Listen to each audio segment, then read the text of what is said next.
hindi pa ako nagigising eh. Sa isang napakagandang panaginip eh.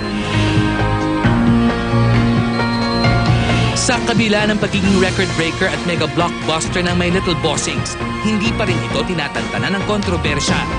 The 2013 MMFF Third Best Picture received mostly scathing reviews from critics. Gayunman, ayaw ng paapekto pa rito ng lead actor at producer ng pelikula na si Vic Soto. Hindi ko na pinapansin yun. Ang mahalaga record-breaking itong festival na to. No? If I'm not mistaken, almost 1 billion ang grinose ng kabuuan. At kami, on our part, My Little Bossings, we are proud to be a part of history. Sa katunayan hanggang ngayon, palabas pa no? Sa mga sinihan natin. Extended pa siya. Kamakailan ay naging viral sa internet ang open letter ng critic, poet, musician at broadcast personality na si Lord De Vera. Sa naturang liham ay inihayag ni De Vera ang pagkadismaya sa My Little Bossings, describing himself as a fan of Vic Soto.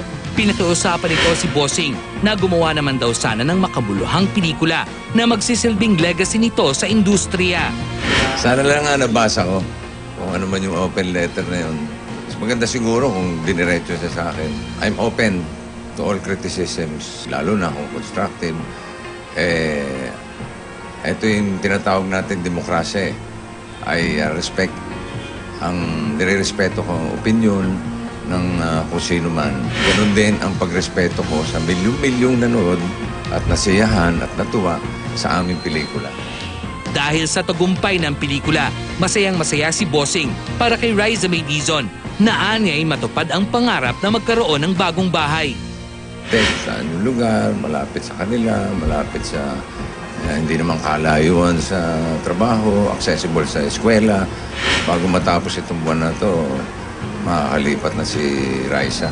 Samantala, hindi lamang sa takilya panalo si Vic. Habang tumatagal, ay lalo pang tumitibay ang relasyon nila ni Pauline Luna. Magaganap na nga ba this year ang inaantabayan ng kasalan? Hindi ko masasabi, pero hindi naman namin itatago. Ako hindi ko itatago. Kasama kayo sa higupan ng sopas.